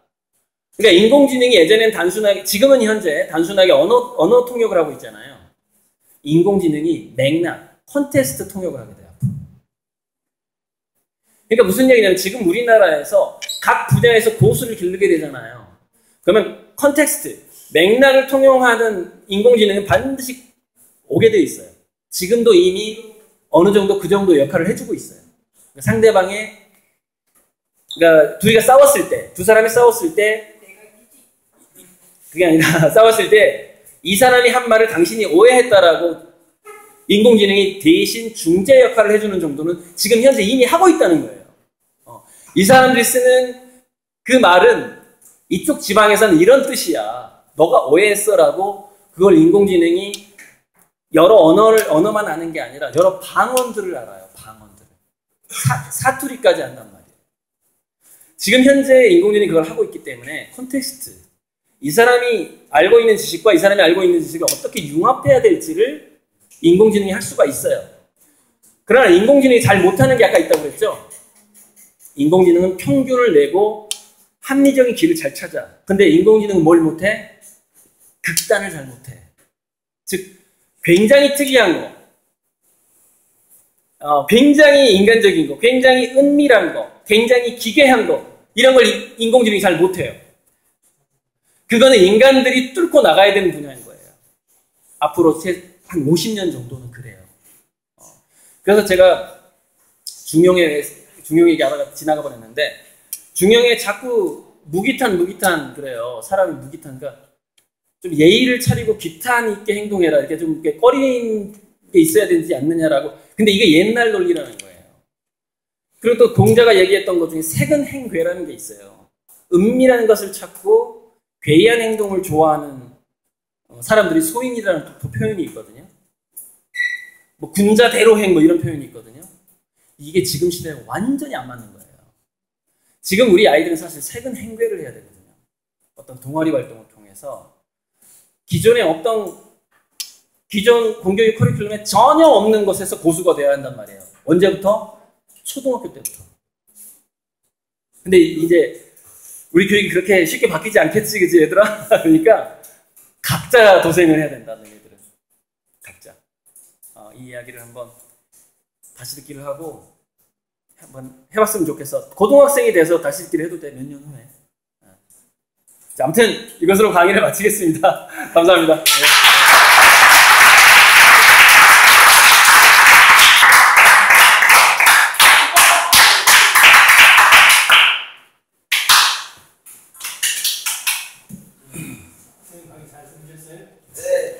재밌을 것 같아요. 원래 갈 거예요. 그래서 잘 들어보시면 도움이 많이 될 거예요.